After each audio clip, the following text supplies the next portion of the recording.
Hi, folks. Welcome back to plane passing overhead. Hold for sound. Hi, friends. It's me, Megan Graves, your virtual bookseller, back with Between Two Succulents. I'm so appreciative that you're spending just a wee little snippet of your Monday evening with us. Today, I'm going to be chatting a little bit with Kirsten Valdez Quade. Hi, Kirsten. Hi. So, for those of you who don't know, Kirstin is an assistant professor at Princeton whose work has appeared in The New Yorker, The Best American Short Stories, the O. Henry Prize Stories, The New York Times, and elsewhere. Her story collection Night at the Fiestas won the John Leonard Prize from the National Book Critics Circle, the Sue Kaufman Prize for First Fiction from the American Academy of Arts and Letters, a 5 Under 35 award from the National Book Foundation, and was a finalist for the New York Public Library Young Lions Award. It was also named a New York Times Notable Book and a Best Book of 2015 by the San Francisco Chronicle and the American Library Association. Her first novel, which we're going to chat a little bit about today, is The Five Wounds. It comes out next week on March 30th, and it is available for pre-order now on charmcitybooks.com. And we actually have a clip of Kirsten reading from the book, so let's take a little listen to that now.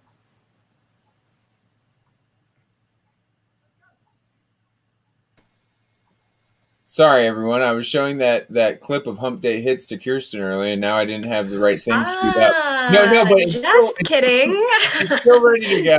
It's still just vamp a little bit for a second. Now that I have your attention, well, Kirsten, I'll ask what I was going to ask you later. Since your book comes out in a week, do you have exciting plans for how you're going to celebrate?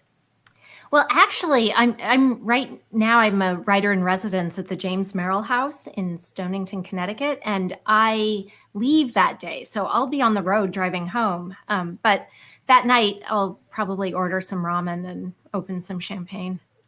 Yes, I love when people are like, I'm celebrating with food, because that's how I celebrate. All right, yes, we're ready to go with that clip. All right, here we go. So this is just from the beginning of the book, a little snippet to whet your appetite for March 31st. This year, Amadeo Padilla is Jesus. The hermanos have been preparing in the dirt yard behind the Morada. This is no silky-haired, rosy-cheeked, honey-eyed Jesus, no Jesus of the children, Jesus with the lambs. Amadeo is muscled, hair-shaved close to his scalp, scarred from teenage fights. Amadeo is building the cross out of heavy, rough oak instead of pine. He's barefoot, like the other hermanos who have rolled their cuffs and sing alabados. He holds the hammer with both hands high above his head, brings it down with a crack. The boards bounce. The sound strikes off the outside wall of the Morada and across the alley, the Idle Hour Cantina. Just that Amadeo much for the people. He sweats. Don't want to give him too much more, because you got to order the book. So, Kirsten, you're introducing us to some of your central character there, and I'm really curious to talk to you a little bit about how you craft your characters. You've said in the past that you are drawn to figures who aren't conventionally great people, but who are trying to change or who are going through some sort of growth period. Can you talk about how that came to bear, or how that impacted the writing of The Five Wounds?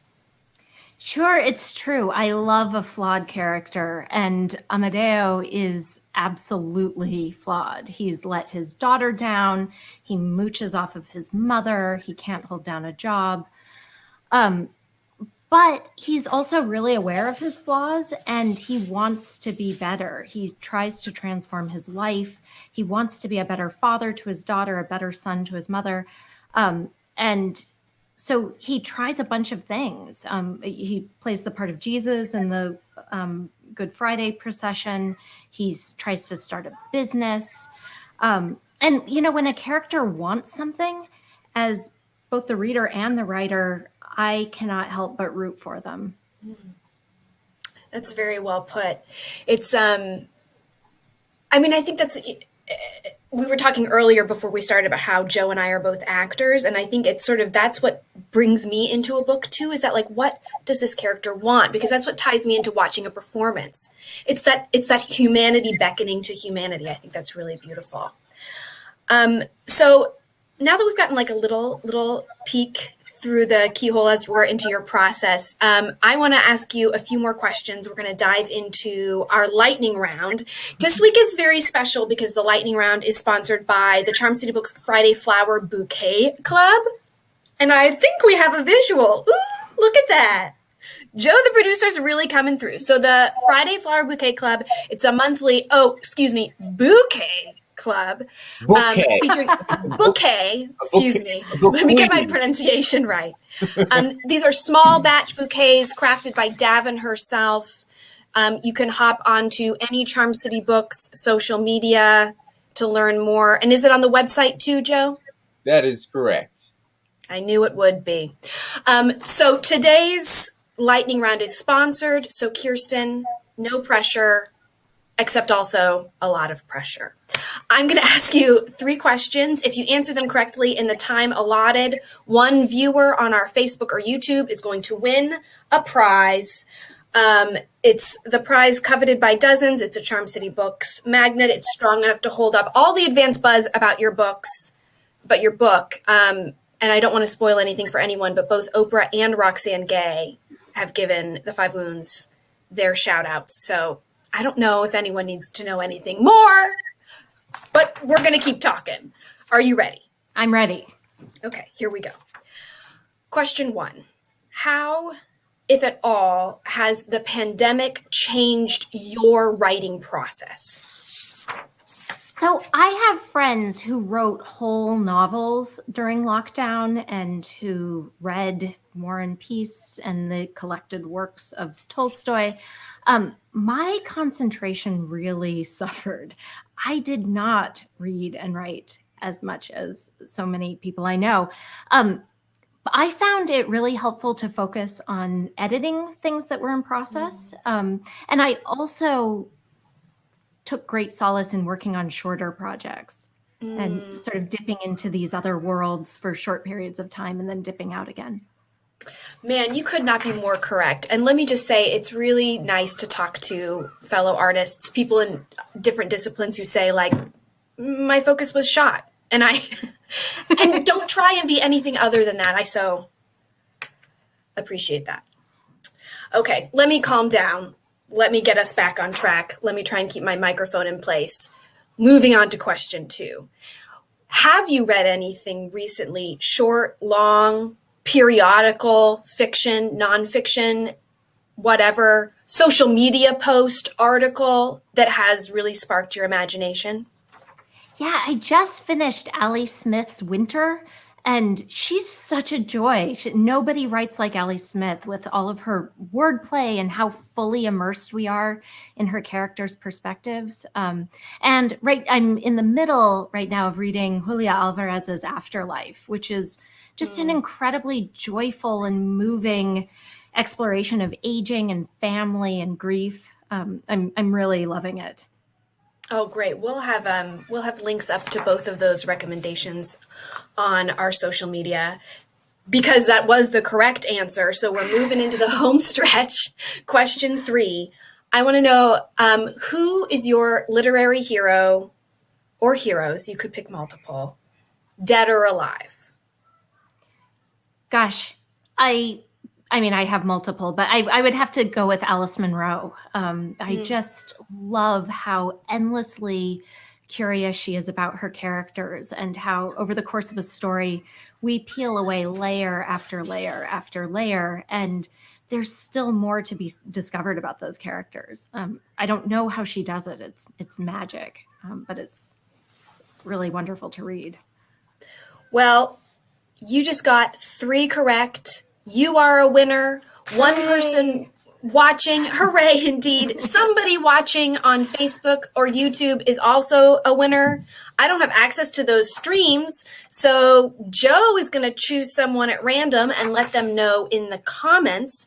They can pick up their Charm City Books magnet at the shop any day between 11:30 and 6, any weekday, 11:30 and 6.